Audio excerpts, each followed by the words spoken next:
Regardez le spécial. Voici la suite de votre programme.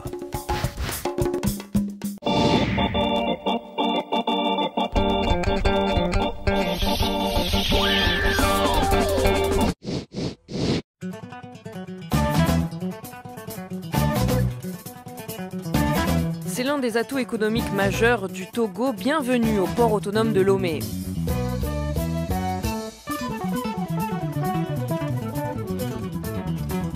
Plaque tournante de toute l'Afrique de l'Ouest, les eaux togolaises sont appréciées par les armateurs. Lomé se classe parmi les premiers ports en eau profonde de la sous-région. Il peut donc accueillir de grands porte-conteneurs et il est apprécié également pour sa sécurité. Le port autonome de Lomé, c'est 25 milliards de chiffre d'affaires par an à peu près. C'est 8 millions de tonnes, plus de 8 millions de tonnes de traités l'année dernière. C'est environ 350 000 conteneurs de manipulés. Nous avons un effectif permanent de 835 hommes, de cœur qui avoisine les 3 000.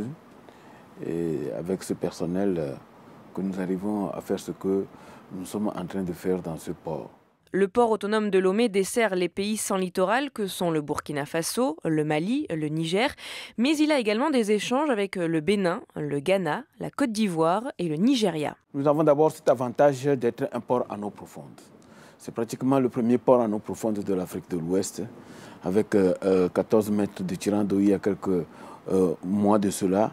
Maintenant, nous venons de passer à 15 mètres de profondeur et peut-être dans un an, nous passerons à 16 mètres 30 de profondeur lorsque le projet que nous appelons Lomé Conteneur Terminal via la DARS sera opérationnel.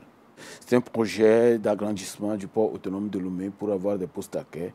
Donc il y a 1050 mètres linéaires qui vont être construits. C'est d'ailleurs en cours de construction et qui, d'ici la fin de l'année, nous l'espérons, va être opérationnel dans une première tranche avant que les 1050 mètres linéaires ne soient totalement achevés.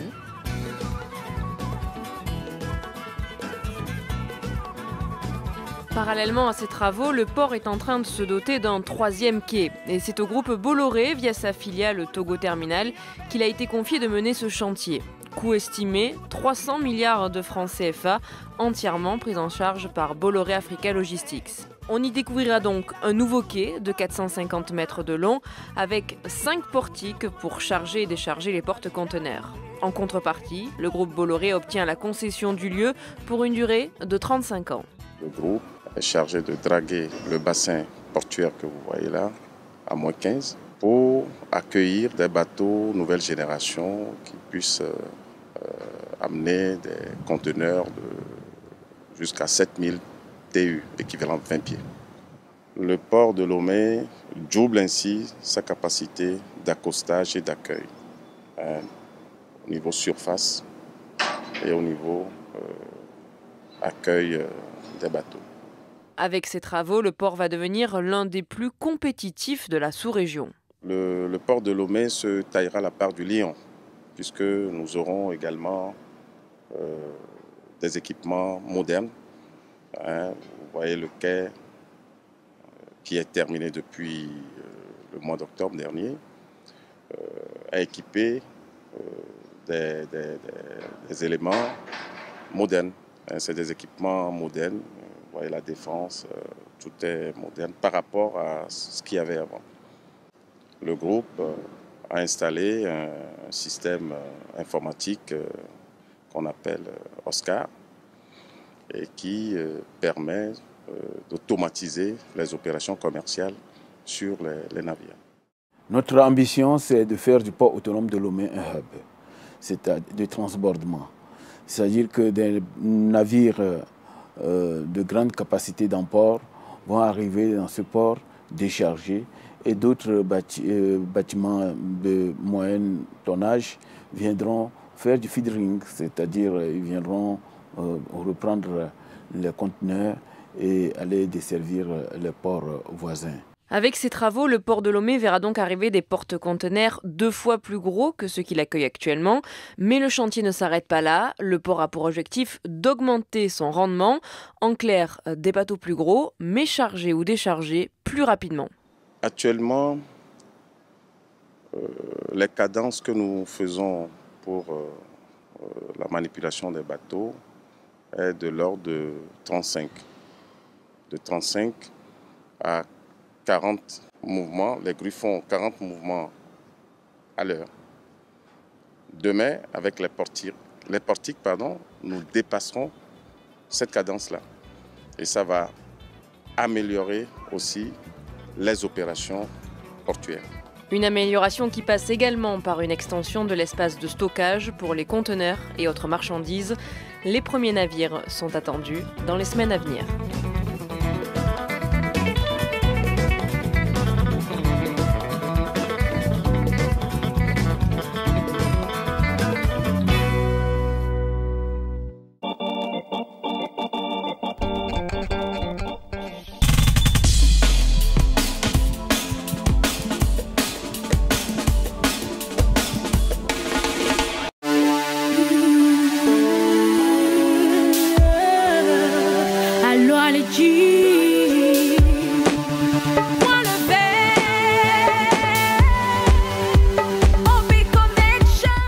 Je me nomme Ayeva Medjeva, artiste plasticien.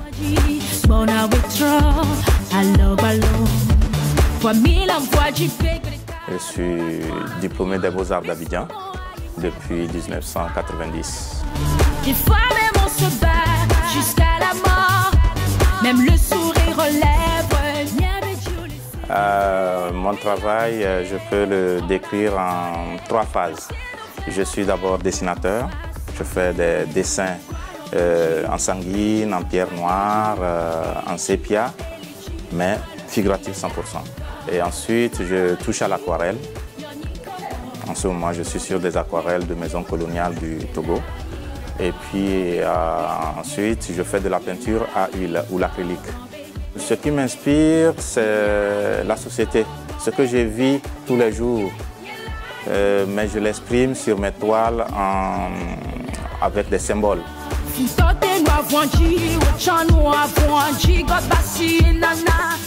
J'intitule mon travail Géométrisation des formes, harmonie et spiritualité. C'est le thème que je traite en ce moment. Et ce thème-là, je l'ai commencé en tant que concept, comme sujet. Et contraste, comme sujet contraste, je me dis la peinture c'est quoi? La peinture c'est la forme ajoutée à la couleur. Parce que j'ai été très figuratif dans le passé et j'étais surréaliste quand j'ai présenté mes 2 diplômes, le diplôme national et le diplôme supérieur. Je me dis aujourd'hui qu'est-ce que je peux faire de nouveau parce que ça c'était l'école. Mais maintenant que je suis sur le marché, voilà, ça m'a amené à réfléchir autrement.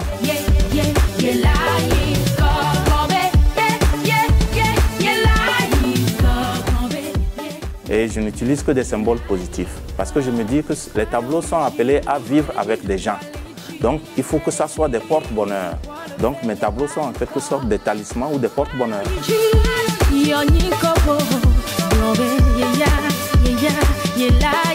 Et on peut voir comme titre l'abondance, la grande fortune, la richesse, la voix, la joie, etc.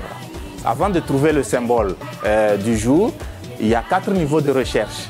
Je tac, tac, tac, tac, je fais des signes et puis après j'élimine 2 par 2. 2 par 2. 2 par 2. 2 par 2. Il me reste 1 ici. Non, ça c'est le résultat. Donc il me reste 2. J'aurai 2. Cette ligne-là, il va me rester 2. J'aurai 2 là et là, ainsi de suite. J'aurai 2 là et ensuite un point ici. Ce symbole signifie la joie. Et j'ai de la couleur partout. Et il est représenté ici. Donc 1, 2, 2. 2, 2, c'est le symbole de la gaieté, de la joie. Donc du coup, avec ces couleurs de gaieté, J'intitule ma toile la joie. C'est en fait le symbole qui donne son titre à la toile.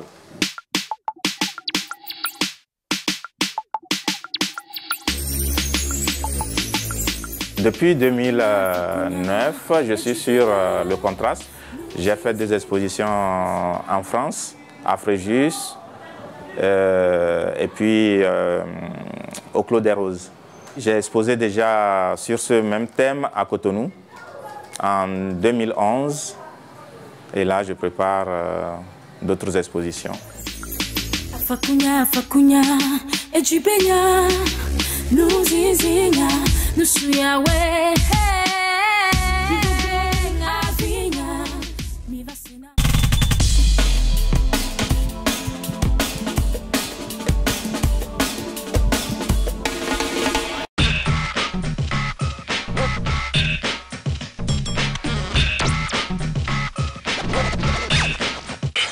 Avec quelques pièces d'ordinateur récupérées ici et là, Kojo Afat-Nikou a réussi une prouesse technologique, construire une imprimante 3D depuis le Togo.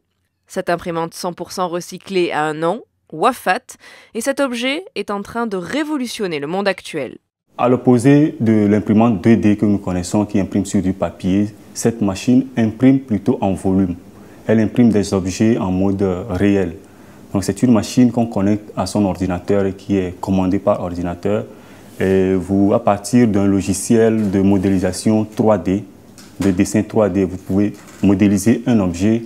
Par exemple, vous pouvez modéliser un gobelet avec votre ordinateur et vous téléversez ces informations-là dans la machine et elle vous imprime le gobelet que vous venez de dessiner, ce gobelet-là en mode réel, en plastique.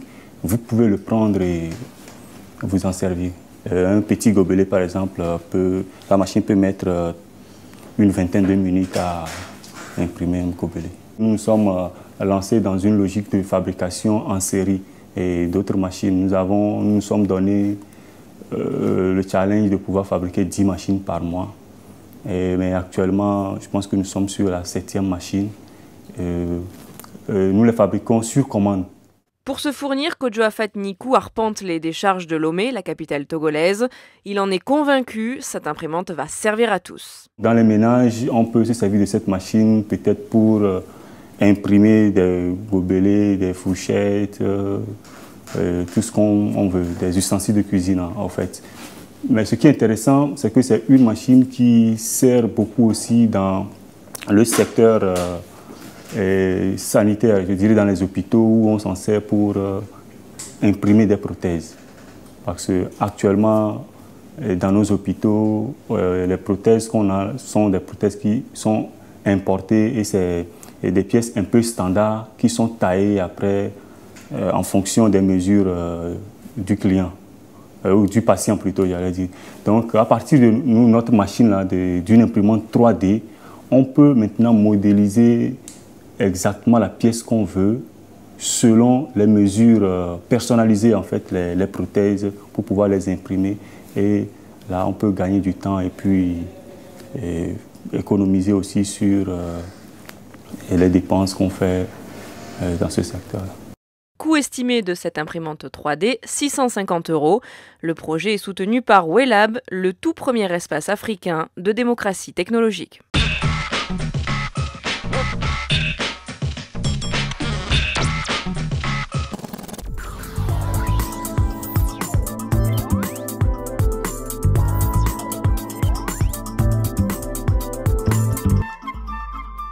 Spécialisé dans l'importation, le stockage, le conditionnement et la distribution du gaz domestique sur tout le territoire togolais, Sodigaz est devenu en l'espace de quelques années l'un des principaux opérateurs du secteur dans le pays. Cette jeune société anonyme dont le capital est entièrement détenu par les Togolais s'assigne de grands objectifs. En 3 ans et demi d'activité, nous avons multiplié nos volumes par 5. Et notre chiffre d'affaires est passé d'un chiffre autour du milliard de francs CFA à près de 6 milliards aujourd'hui. Nos effectifs sont passés de 10 à près de 50 aujourd'hui. Et au-delà de nos effectifs permanents, nous avons créé plus de 325 emplois indirects à travers notre réseau de distribution. Avec l'augmentation du prix des produits pétroliers, le prix moyen du gaz butane est passé de 5 500 à 2 600 francs CFA, une situation qui a permis au Togo de se faire une place dans la commercialisation de gaz à l'échelon de la sous-région. Alors, il faut dire que dans ce secteur, le Togo ressemble à beaucoup d'autres pays africains. Pendant de longues années, l'énergie butane, gaz, a été plus ou moins négligé, ou il a été vu comme étant un produit de luxe dans certains pays, ou ailleurs, tout simplement, on n'a pas mesuré la capacité que cette énergie avait à stimuler dans la croissance économique et à stimuler le bien-être des populations. Dans les pays qui ont eu une politique très volontariste en matière d'utilisation de gaz butane, on voit aujourd'hui ce que ce produit a apporté non seulement dans les conditions de vie des citoyens chez eux, mais aussi dans la préservation de la flore et de la faune, ce qui a au bout un impact économique non négligeable. Les énergies de sources locales utilisées dans les ménages sont essentiellement issues de combustibles ligneux, c'est-à-dire du charbon de bois, du bois de chauffe ou encore des résidus de plantations agricoles. D'où la volonté de Sodigaz de répondre à la forte demande des particuliers et de vulgariser la consommation de gaz dans toute l'étendue du territoire togolais. L'engagement de Sodigaz envers les femmes et les hommes qui la font exister prend corps dans une politique de gestion des ressources humaines portée par deux grandes lignes directrices, fidéliser le personnel et favoriser l'égalité des chances. La première mission que nous sommes assignés, c'est que nous avons dit, bon, ok, nous sommes une jeune société, nous voulons donner de la chance aux jeunes. Donc 80% du personnel que nous avons recruté ici, au démarrage de nos activités, le poste qu'on leur a confié était leur premier poste d'accès au travail. C'était un choix que nous avions fait. Ce choix a des inconvénients. C'est que vous recrutez des gens qui n'ont aucune expérience et qui ne savent rien faire. Donc il faut les former, ça coûte plus cher. Mais nous avons eu la chance au lancement de nos activités de pouvoir solliciter l'appui du CDE, du Centre du développement des entreprises, à travers le fonds d'investissement Cori Croissance, qui nous a qui a pris en charge une partie des frais de formation justement parce que nous avions fait le choix d'embaucher des gens très jeunes. Aujourd'hui, au bout de 3 années et demie, 4e année, je suis très heureux de vous dire que la plupart des jeunes que nous avons pris sont des gens très rodés, très expérimentés aussi et très dévoués à leurs tâches. C'était notre objectif, c'est un pari réussi dont nous le continuons. Chaque année, nous recrutons parce que nos activités s'agrandissent, parce que les besoins aussi du marché sont là. Nous n'hésitons donc pas à continuer. Donc notre politique est de continuer par recruter des jeunes pour qu'ils puissent faire carrière dans la société et qu'ils puissent contribuer au développement dans le long terme de la société. Bien entendu, parfois pour des fonctions assez spécifiques et assez stratégiques, nous n'hésitons pas à aller chercher les personnes qui ont l'expérience appropriée. Avec une capacité de production qui oscille entre 1600 et 2000 bouteilles par jour, Sodigaz compte contribuer amplement au dynamisme et à la croissance de l'économie togolaise.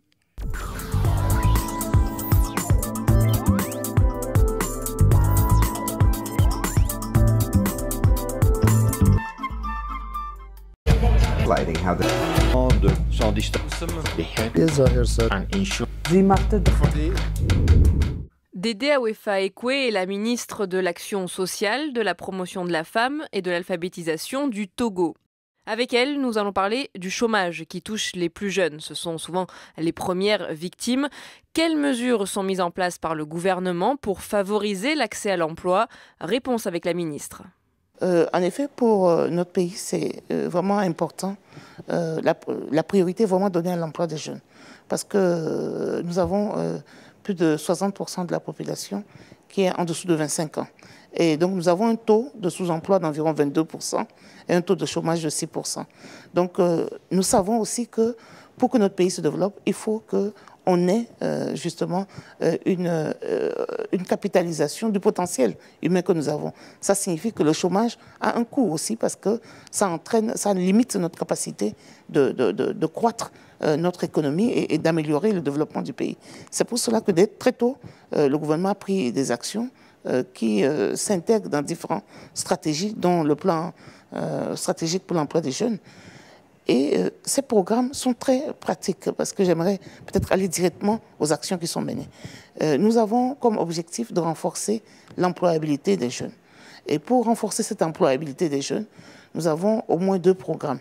Un programme qui est le programme de volontariat national qui nous permet d'atteindre un grand nombre de jeunes. On est aujourd'hui au-delà des 4000 jeunes qui sont dans ce programme. Et ces jeunes, à travers le volontariat, développent des compétences qui leur permettent d'être mieux sur le secteur, le marché de l'emploi. L'autre élément qui est important, c'est qu'on a un programme aussi d'aide à l'embauche pour le premier emploi qui facilite donc l'accès à un premier emploi qui est subventionné par l'État auprès des entreprises. Et donc, ça permet de créer un lien entre les jeunes et le secteur privé, développer des compétences, mais leur permettre aussi de se prouver. Donc, cette employabilité et cette connexion avec le marché de l'emploi est quelque chose d'important. Un autre élément qui est important, c'est qu'on sait que l'entrepreneuriat est un passage obligé. On ne peut pas penser que tous les emplois d'un pays doivent être créés uniquement par les personnes qui sont des moins jeunes, pour ne pas dire des personnes très âgées. Les jeunes ont cette capacité de mettre en place des entreprises et de créer des emplois. Donc, le gouvernement s'investit justement à les former en entrepreneuriat et à leur faciliter l'accès au financement, parce qu'on sait que c'est là aussi où le bas blesse, avoir des produits financiers adaptés aux jeunes. Donc, ces efforts-là permettent de donner à ces jeunes la capacité de créer des emplois pour eux-mêmes et pour d'autres jeunes. Et donc ça, c'est un deuxième pan de la promotion de l'emploi des jeunes qui est vraiment importante. On sait que le secteur privé existant, c'est ce secteur privé qui crée les emplois. Donc, dans le cadre de la politique de l'État, il s'agit de tout faire pour renforcer justement ce secteur privé. Il y a des investissements qui sont faits particulièrement dans des secteurs comme l'agriculture pour aider, parce qu'on sait que c'est un vivier, on sait que c'est à travers cela qu'on peut créer le plus grand nombre d'emplois. Donc, il y a un grand appui à travers notre programme national d'investissement agricole et de sécurité alimentaire au secteur agricole, et ces appuis portent par exemple sur l'entrepreneuriat rural, sachant que les jeunes sont intéressés, mais ont besoin d'avoir le bon contexte, les bonnes conditions. Et donc l'entrepreneuriat des jeunes, pris dans ce contexte de promotion de l'entrepreneuriat rural, est aussi une bonne piste pour donner plus d'opportunités aux jeunes. Et donc c'est un investissement qui est consenti, qui est aussi important.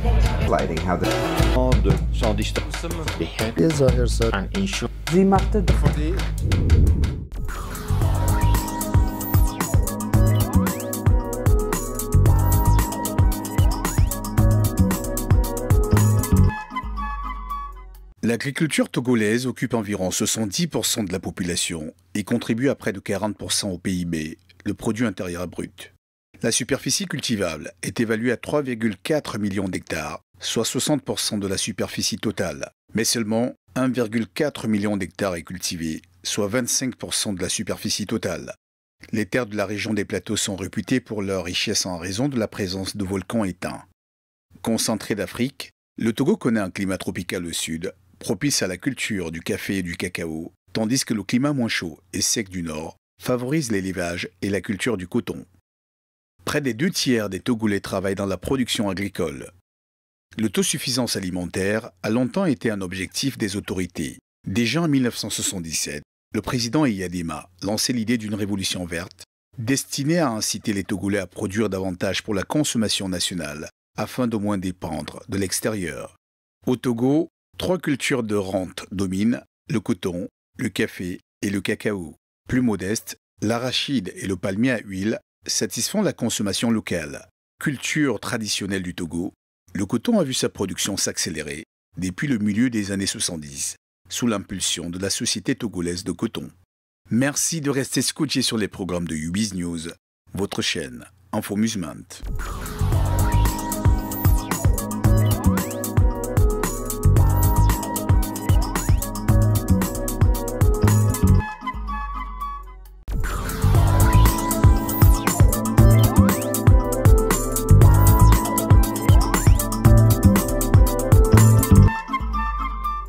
La filière cotonnière revêt une importance stratégique au Togo. Du fait de son impact considérable sur le milieu rural, elle contribue aux revenus de plus de 50% de la population rurale du pays. Au sein de l'économie togolaise, le secteur représente environ 4,3% du produit intérieur brut. Le coton est l'une des filières les mieux organisées dans l'agriculture du pays. Deuxième produit d'exportation après le phosphate, le coton est le premier produit agricole d'exportation. Le secteur cotonnier occupe directement près de 2,5 millions de personnes sur les 7 millions d'habitants que compte le pays. En outre, sur le continent africain, le Togo est l'un des principaux producteurs de coton. Très longtemps, la filière a été prospère à la nation entière avant de chuter subitement. Un déclin notable à partir des années 2000 en raison d'une mauvaise gestion et de certains détournements. Une forte crise est alors née entre les producteurs et la société togolaise de coton, la Sotoko, société d'État qui a fait vivre plus de 200 000 agriculteurs durant 35 ans, notamment dans la région du Nord, dite des savanes. Les moyens de travail étant devenus vétustes au fil des années, la production cotonnière a considérablement chuté et le pays a dû faire face à des productions annuelles situées entre 22 000 et 24 000 tonnes durant les campagnes 2005-2006 et 2006-2007. Cette situation a contraint les autorités togolaises à dissoudre en 2009 la Sotoko et à créer la nouvelle Société cotonnière du Togo, la NSCT. Une société d'économie dite mixte avec un capital social de 2 milliards de francs CFA, dont 60% détenus par l'État et 40% par la Fédération nationale des groupements de producteurs de coton, la FNGPC. Les débuts de la NSCT ont été très difficiles, puisque la production était d'environ 28 000 tonnes face aux 40 000 tonnes exigées pour s'attendre raisonnablement à une marge.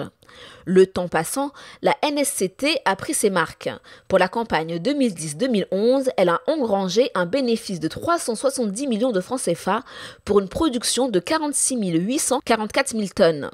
L'année 2011-2012, la production est estimée à plus de 79 000 tonnes pour un bénéfice de plus de 976 millions de francs CFA. Pour ce qui concerne la campagne 2012-2013, il était envisagé une production de 95 000 tonnes de coton graine minimum et un rendement d'au moins 900 kg par hectare. Mais au premier semestre 2013, la production de coton serait passée de 79 000 tonnes à 82 000 tonnes, soit une hausse de 3,7%. Cette faible progression est imputée aux conditions climatiques. Filière en pleine évolution, les autorités togolaises restent très optimistes. Résultat, le pays s'inscrit dans une vision stratégique de la filière cotonnière sur 10 ans avec l'appui de la Banque mondiale. Objectif, atteindre d'ici 2022 au moins 200 000 tonnes de coton graine de 95% de premier choix avec un rendement moyen de 1600 kg par hectare et produire plus de 85% de coton fibre de qualité de tête. Soit tout un programme auquel le gouvernement togolais et l'ensemble des habitants comptent bien parvenir.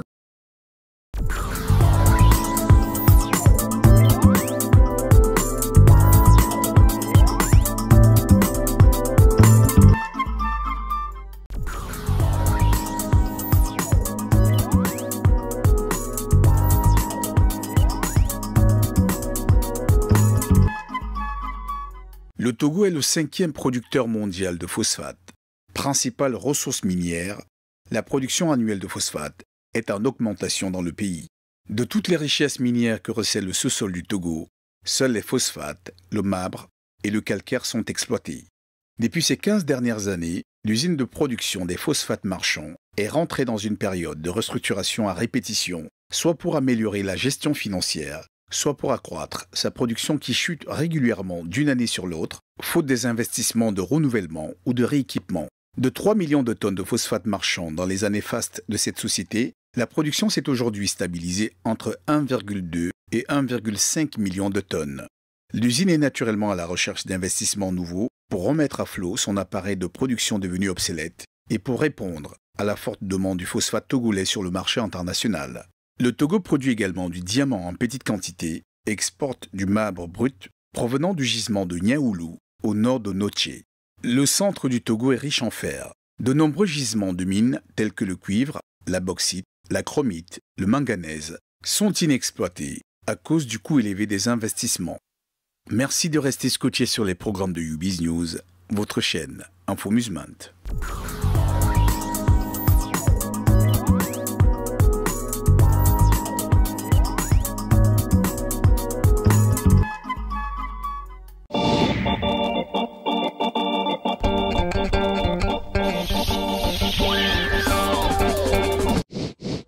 Just wait and see.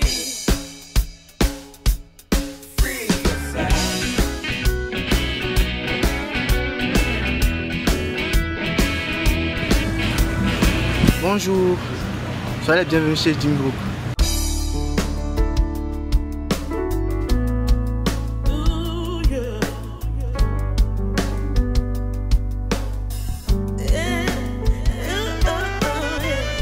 À peine les présentations faites, c'est sans calcul, en 3 mots, quelques accords francs soutenus par sa voix puissante et rauque que ce bluesman se résume. Je mélange l'amour, la vie, la passion, tout ce qui me tombe dessus.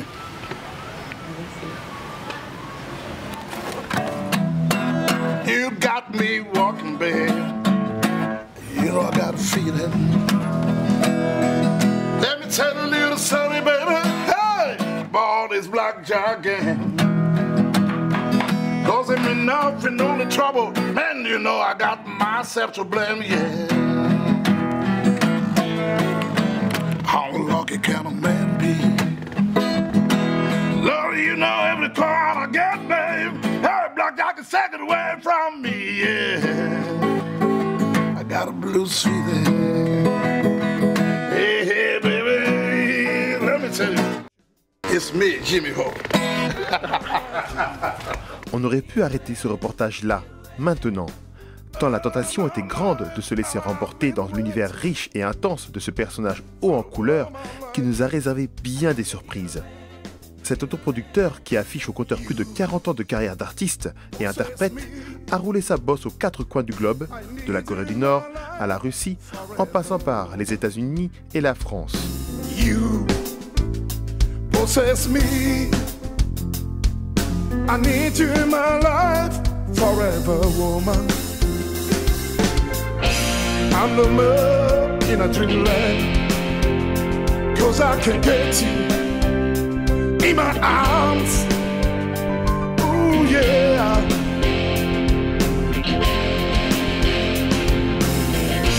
I'm the man in a dreamland, 'cause I can have you in my arms.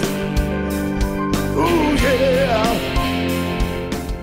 Influencé par Johnny Hooker, Jimi Hendrix, Carlos Santana, Paco de Lucia, cet inclassable de génie a collaboré avec Jean-Jacques Goldman, Memphis Slim, Nina Simone, Toots and the Maytals ou encore Alpha Blondy. Le blues, c'est la racine de l'Afrique. Et souvent, j'ai l'habitude de dire que le blues est parti de l'Afrique avec la route de l'esclave. Mais quand c'est parti, qu'est-ce qui s'est passé? Il est devenu juste comme du chocolat là-bas. Lord, I'm gonna be a son of a gun because everybody know I'm your hoochie coochie man, baby. Lord, I've got a black cat bone, I've got a mojo too. I've got a Johnny Conqueror gonna mess with you, child. It's to be or not to be. Blues is a feeling. You got it or you don't got it. On le dit fou, loup solitaire. Lui revendique simplement sa différence. Il déploie folie créatrice étincelante qui permet de bouger les lignes. Là, c'est parce qu'on a une raison, tu comprends? Et on dit souvent à quoi sert une chanson si elle est désarmée. C'est exactement ça, à quoi ça sert. Si l'art est désarmé, à quoi ça va servir? Ça me sert à combattre tout ce qui n'est pas bon et à donner espoir à ceux qui n'espèrent plus.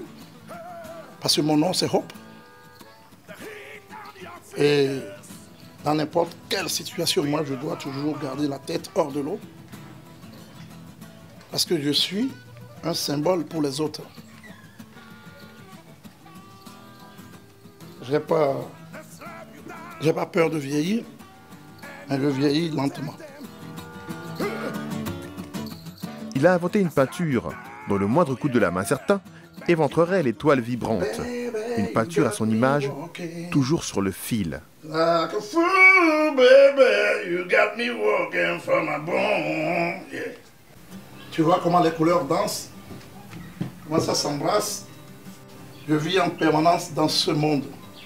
Donc j'ai inventé un style à partir de la lame de rasoir. C'est ce que je vais te montrer.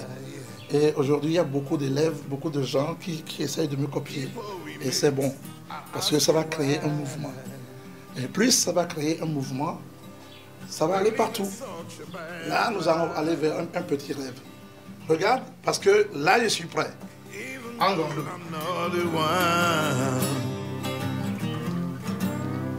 People accuse me, yes, they're right.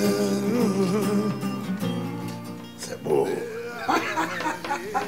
This is my razor blade. Tu vois? Cause those who are living that shameless life are my own brothers. Africa is cool, man. Oh, love. It's just a vibration, guy. Take it easy. To save my people. Je suis Jimmy Hope. Je suis une des perles du Togo. To heal my people. Come down to save my people.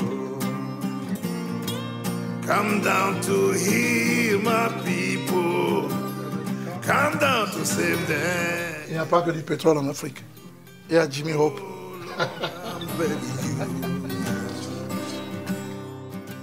Ainsi, Jimmy nous expose ses œuvres, une manière pour lui d'extérioriser un trop-plein d'émotivité enfoui au fond de lui. You know, they call me the blues doctor, babe. I said they call me the blues doctor, babe. But I ain't got no cure for you. You better keep your blues away, baby. Let me tell you how I feel right now, baby. Tel un gourou protecteur, l'artiste s'entoure de jeunes apprentis alertes dont il cultive et exacerbe le grain de folie. Ici, c'est un hôpital. C'est l'hôpital du rock. Si tu rentres ici et que tu arrives à rester pendant un temps, c'est fini. T'es bon. Parce que la vie, tu vois, c'est un flash. C'est comme on fait une photo. Et toi, tu tombes? Non. Si tu résistes, tu verras la photo. Ce petit corps-là, c'est ce que j'ai mis devant. Well, you got it, baby. Well, you got it, baby. Hey, hey, hey. Yeah, I'm on the loose, baby. Yeah, I'm on the loose, baby. I'm like a rock, baby. I'm like a rock, baby. Yeah, I'm your hoochie coochie man, baby. I'm your hoochie coochie man, baby. I'm your Rolling Stone. I'm your Rolling Stone. I play the blues. I play the blues. The way I feel. The way I feel. The way I feel it. The way I feel it. C'est un échantillon. Je prépare la relève et ils viendront. Ils viendront parce qu'ils seront là. Le Togo est petit. Mais vous avez vu Kingston, Jamaïque, petit pays, mais qui a fait danser le monde entier parce qu'il y a 3 babas cool qui jouaient du reggae, les Wellens. Et c'est ce que le Togo va devenir. La jeunesse est sa priorité.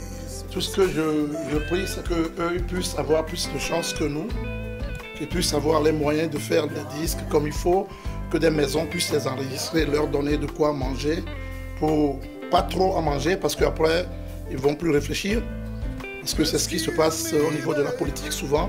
Quand les gens ont trop mangé, ils oublient l'essentiel. Donc, ils se lèvent, puis ils s'ennuient et signent des contrats sans savoir que c'est des choses énormes. Parce qu'avec un petit bic, on peut voler des milliards.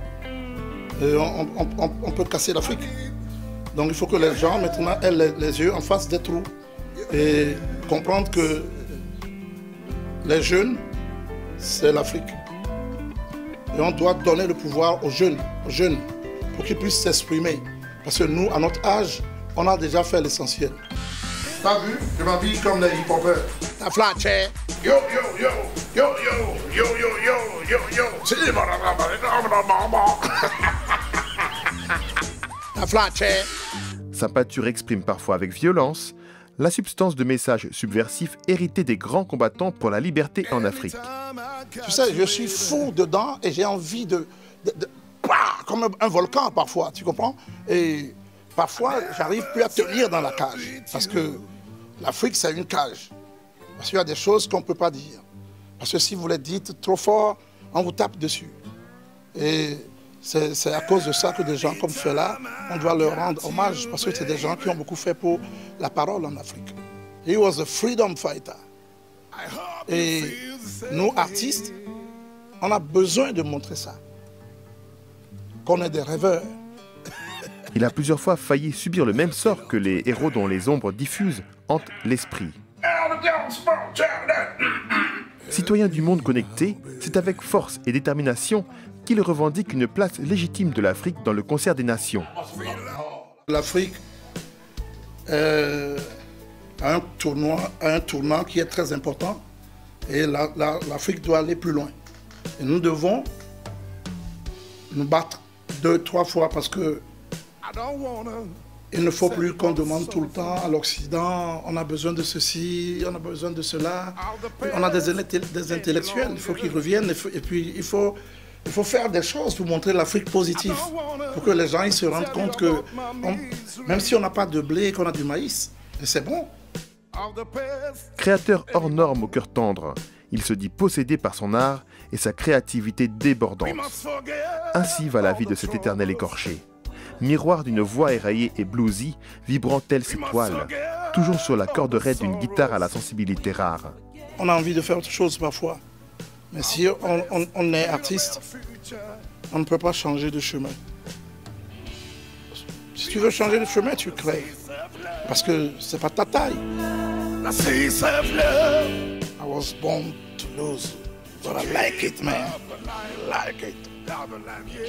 Parce que je vais perdre, mais au moins, je comprendrai quelque chose de comment on perd. Lomé a son fou. Lomé a une âme. God save my soul. Yeah, I'm so lucky to be here. So happy to be with you, baby. I'm so happy to be with you. Yeah, yeah. So happy, babe. Yeah, so happy. I'm so happy to be with you, baby. I'm so happy, yeah. Hey. So happy, so happy, so happy with you. Happy, happy with you. Yeah, yeah, yeah. Lomé à Jimmy Hope. Have a good time, man. God bless you all. Woo! You can trust in me.